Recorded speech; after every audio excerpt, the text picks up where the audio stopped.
Hello. This is Jane Brobbey coming to you from JB Solutions for Education. And I'm here to speak for Dr. Kathleen for the 21-day challenge. And I'd like to thank her for inviting me again. And I'm going to talk about the autism diet and how it affects your child or you. A lot of people have autism.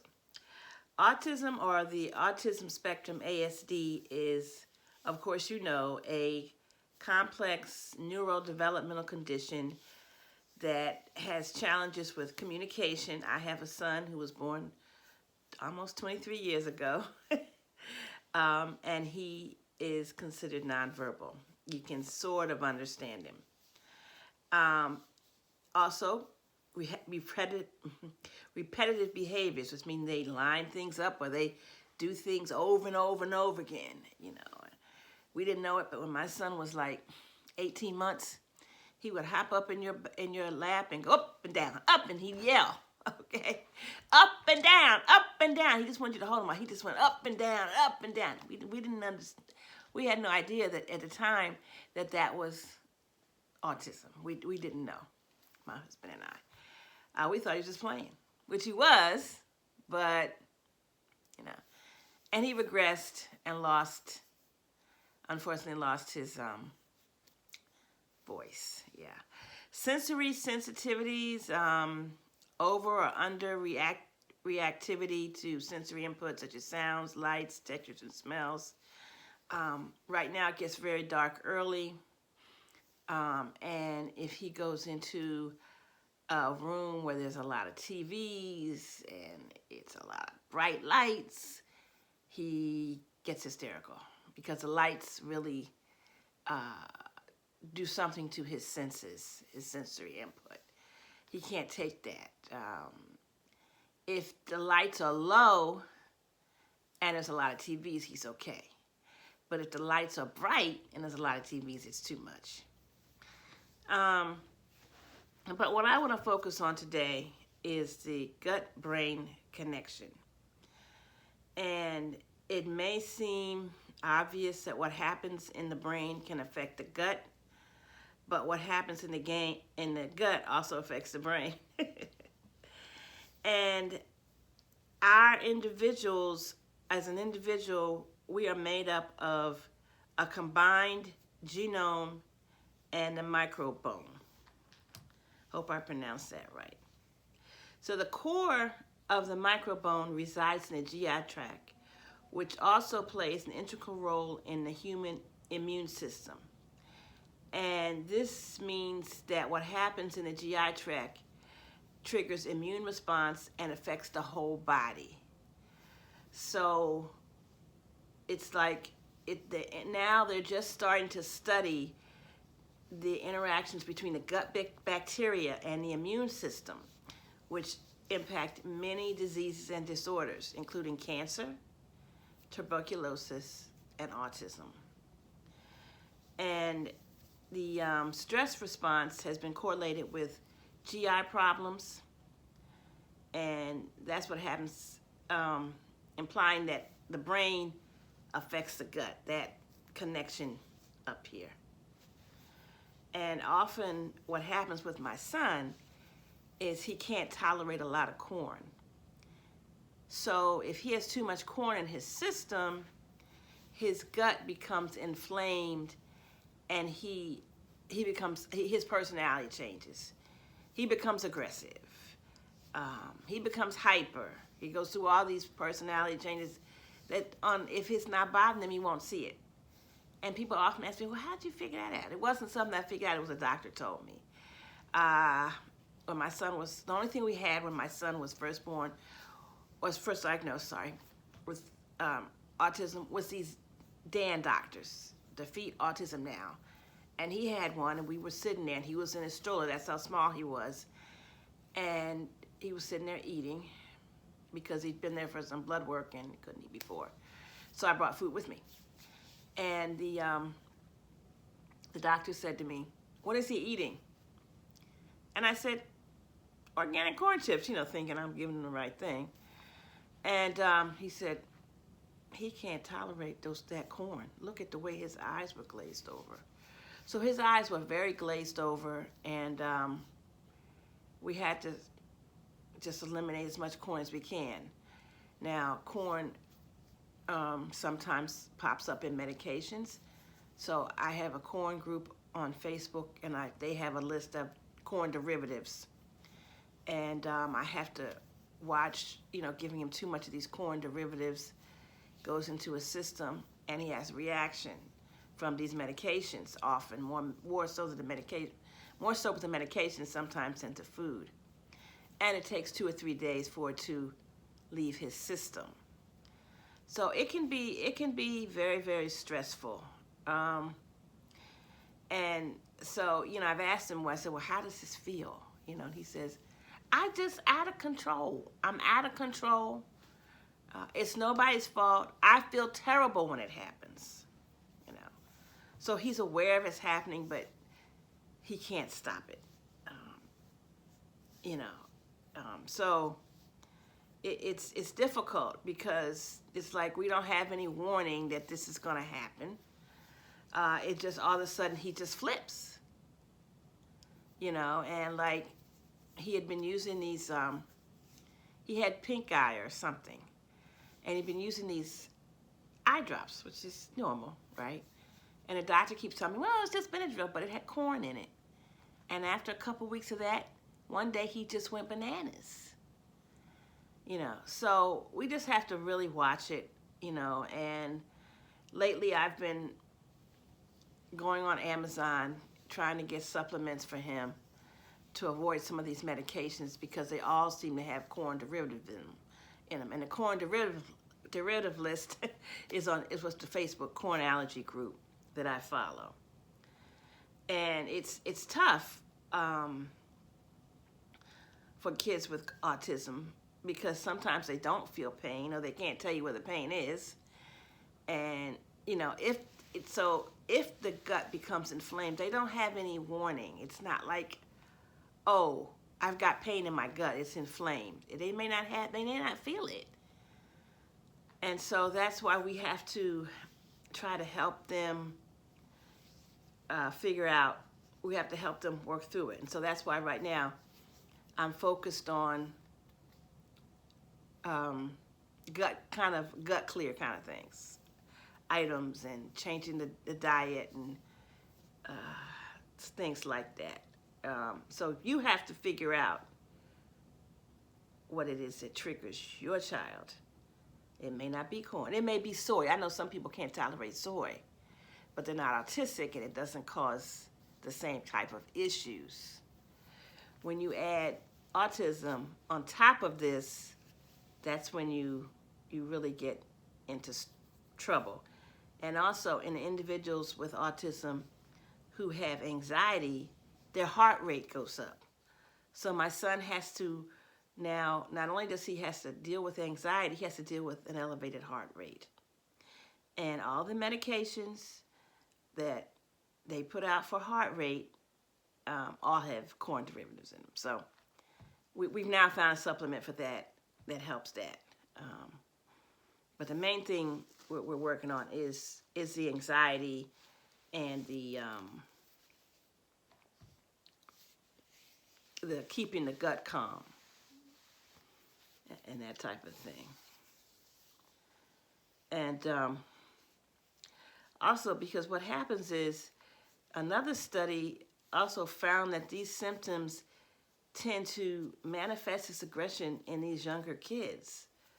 So while older individuals might have anxiety or something, the younger kids who are nonverbal, and like I said, they may not even know they're experiencing pain, and they can't tell you they have this pain. And they can't express that they're having this discomfort. Because personally, sometimes I'm constipated and I don't have any pain. So if you ask me, is my stomach hurt, I'd tell you no. Because it wouldn't be hurting. So that's the type of things that you have to look out for. And I have, which I'm going to send to you if you want it, a survey that will tell you for GI signs that might let you know that your child, or maybe you as an adult, has GI problems. Because let me tell you, I think that when these doctors diagnose our children with autism, or some people are getting diagnosed at a later age than just childhood, they need to do this GI thing. They need to get a GI study and figure out, because that's the first thing they should be dealing with. One of the first things they should be dealing with is in their diet. Now I'm going to read to you about some different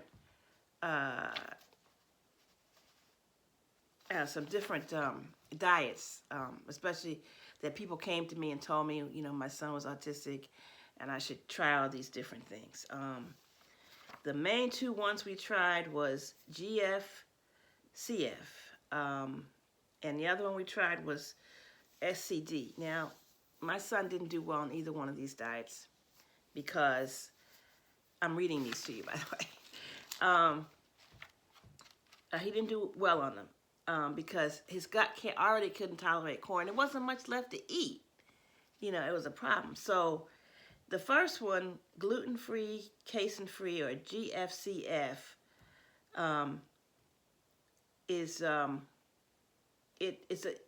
you hold off on gluten, wheat, and barley. It improves behavior. It's supposed to improve your behavior, speech, and digestive health. And it basically eliminates bread. But what do kids fill up on? They always fill up on bread, right? Well, this one basically is no bread. Okay, my son doesn't eat a lot of bread because when I see breads, and I go through a lot of breads, I'm not a bread maker. And I go to the store looking for breads. They always have these long lists of ingredients. And so I just say, no, we're not going to do that bread stuff. So I just don't give him too much bread. But he has to fill up on something. So yeah, I buy French fries that don't have a lot of stuff in them. Noodles, rice, brown rice, which is good because brown rice is a grain. And they fill him up, and they're maybe not the best, but they don't blow up his gut. They don't give him inflammation. And then, but once again, growing children, they need some of these items that they're saying don't eat. Specific carbohydrate diet, or SCD.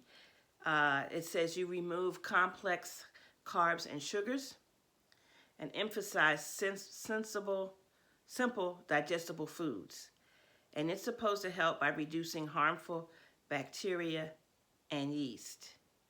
It offers better digestion and reduced GI issues, which some say are linked to autism symptoms. But once again, my problem with this diet is it cuts back on carbs for growing children, and I think kids need their carbs, so some carbs.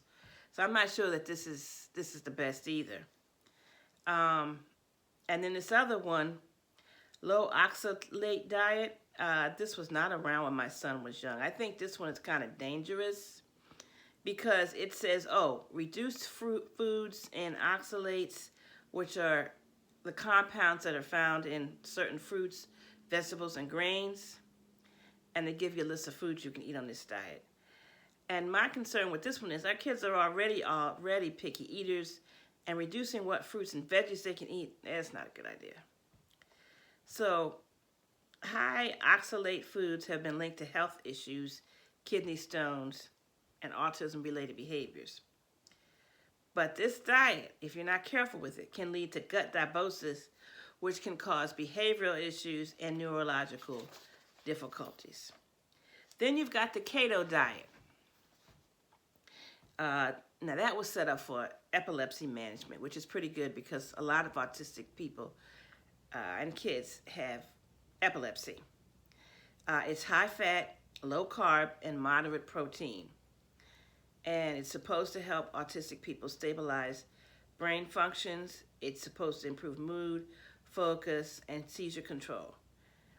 And it might be a good idea to try because, like I said, a lot of kids have epilepsy, but it's still taking out nutrients, so you have to figure out what works best for your person. I have never tried it. It's supposed to help improve the communication between the gut and the brain when you focus on these foods. And there's so much keto stuff out there now. I was eating keto bread for a while, but what happened was it was just giving me gas. And my doctor looked at me and said, if you're having gas, it's from that keto bread. So I gave it up, but it's up to each person. You have to figure out what is really going to help your kid. The Feingold diet, it recommends the elimination of artificial colors, flavors, preservatives, and certain silitates. And we just heard the big thing about the red dyes. So hopefully within the next year we see a lot of reduction in kids' behaviors because companies are going to be forced to take these red dyes out of foods. And this is supposed to reduce hyperactivity and behavior issues. The only problem I see with the Feingold diet is that everyone may not react to our artificial colors or preservatives. And you just have to figure out which one is affecting your child or your person and what's going to really help them. The elimination diet, which is basically the one that we've been doing, and this is very popular. Someone introduced me. I have not had a chance to talk to the person yet. One of the moms told me about a medical medium, and she's really into this inflammation in the gut thing. And she says just stop eating dairy, corn, soy, eggs, and gluten. Just don't eat those things, and your kid's behavior will be good. Because some people, I haven't talked to her yet, but some people believe that autism is caused by excess opioid in the brain, which is related to problems digesting certain types of food. Now that's what I thought. I thought it was the corn and the lack of digestive enzymes. He wasn't digesting the corn. So I took him to a GI doctor and discussed this. And because I said, I want enzymes every day. I think he needs enzymes every day. And I looked at the enzymes on the market, digestive enzymes, they all had the corn derivatives in them. I said, well, so can't you give me something without that? Why is this like this? And what he explained to me was that those on the market, really, they don't have that much enzymes in them, first of all. And they cannot give him enzymes every day. Because they said the enzymes that he gives out, he's a GI doctor, is for the pancreas. And you would mess up my son's pancreas. So I said, oh. But he gave me some samples and said, the next time he was on a medication, I should try this. I should try them to see if it worked. And if it did, call his office and he would give me some. But I could only do it a couple times a year. And it cannot be a new thing. And I said, well, I need something every day to calm this gut down. So I'm still working on that. And I did get a supplement that I'm using. He just started a couple weeks ago. We're going to see how. And I'm fooling with it different times of the day and, But follow me. I'll let you know how it goes. So yeah, we've basically done the elimination diet. I don't give my son a lot of food, a lot of preservatives. I don't take him places for Thanksgiving or Christmas dinner. I do it my own way. I make sure he gets everything, but I do it. I spend the time to cook it because I don't want him eating anybody's food. So that's kind of elimination. And this year, I must say, he ate pretty well and there was no complaints. He didn't have any problems the next day with hyperactivity or anything. But you just have to figure out what works best for yourself, your child. Okay, so the elimination diet, believers of this diet believe that by eliminating foods containing proteins or foods from this diet can reduce opioid activity in the brain, reducing the characteristics of autism. So I've never seen, we've done well with the elimination of corn. And when he has it in his system, he is a different person.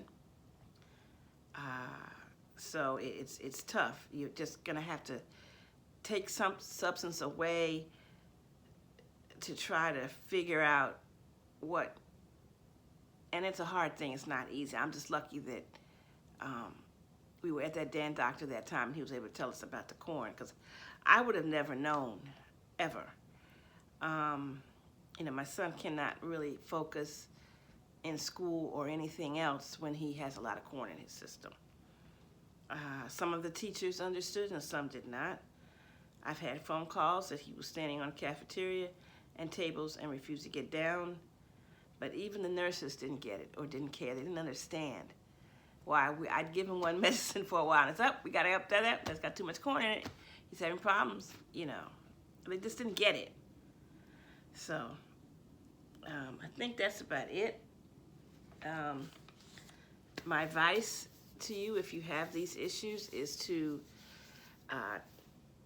take this survey, inventory about gut issues, fill it out, take it to your doctor, talk to your doctor, and then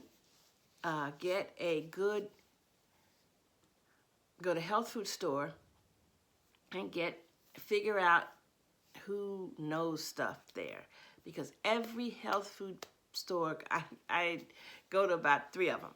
Every health food store has one person in there who's an expert. Of course, they're not working there all the time, but you figure out who that is, or unless they own a store, and you hook up with them, and you go to them, and they can help you stuff. Now, for constipation, that was a problem for a long time, and I finally went to the health food stores and I said, you give us something we can take every day. Because my son doesn't have his digestive problems on his own. I pass it to him. I have constipation problems too, but but I can tell you I'm constipated, kind of thing, And sometimes he can figure it out for himself. So I think I'm constipated, But so I said, we need something every day, because he's taking a lot of medications. And I knew these medications were messing with his system. So, I said, I'm going to do it too for a while, and see, And when we first started, his bowels were real runny. I said, oop, too much. And we just got him down to a dose he could handle. He does it every day. And if he has, if he gets, if he does get constipated, but he goes to the bathroom 2 or 3 times a day. And I just, this thing, magnesium, it's oxygenated magnesium. He takes 1 of these. We started out with 3 a day, and it was too loose, so we went back to 1 a day. And this is tasteless castor oil, 1 tablespoon, and he goes at least 2 or 3 times a day. Because constipation is a big issue in the autism community. Because we don't know how to treat it, and they tell you to take Miralax, which is turpentine or something, but it's not good for you. It doesn't work. And go home and eat a lot of fiber. Well, that doesn't help either. And it was hard because my son would be backed up for days. But now, no. He takes this stuff, and the castor oil, which is tasteless, just helps everything slide right on out of there, and he doesn't have those issues anymore. If he does get, and I'm not going to say he never gets constipated, because he does, every once in a while, he takes this magnesium citrate you can get at at some supermarkets, or Walmart. It's real cheap, and you just take a half a bottle of that and liquid clean out. It's real quick if it happens, but it doesn't happen very often anymore because he goes to the bathroom at least 2 to 3 times a day. He poops, and that's because of the magnesium oxidate in the castor oil. And so the other thing I'm working on right now is the not the heart rate, but I'm trying to find a medicine that's going to help him with the gut and keeping that clean. Not clean, but yeah, cleaned out and calm. That's the word I'm looking for. Keep it calm so it's not getting inflamed by something he's eating. You know, because hey, if you don't eat, you don't eat. You're not here. So that's about it. Please be sure to contact me about getting this inventory checklist. You have my, I think at the end of the video, she will put my email address, my contact information. My phone number is 703-606-7963. Please consider joining my Facebook group, where our parents, we're going to start probably in February or March. Parents are going to meet once a month. I will be offering IEP consultations, homeschooling coaching, communication coaching for kids that are struggling with communication issues. I also do tutoring. And I will be having a first week in February, I will do a webinar about how to go from the IEP to homeschooling. And once a month, I'm going to have, and I've already got my list, every other month at least, I'm going to have a parent or somebody I know come talk about different issues in the special needs community, not just autism, but the special needs community. And we'll talk about IEPs, discipline, medical issues, let's see what else, anything you can think of. Homeschooling, curriculum, and I think that's about it. But I'd like to thank Dr. Kathleen for inviting me again and congratulate her for all her years at the 21-day challenge. And you have a great day, and thanks for listening.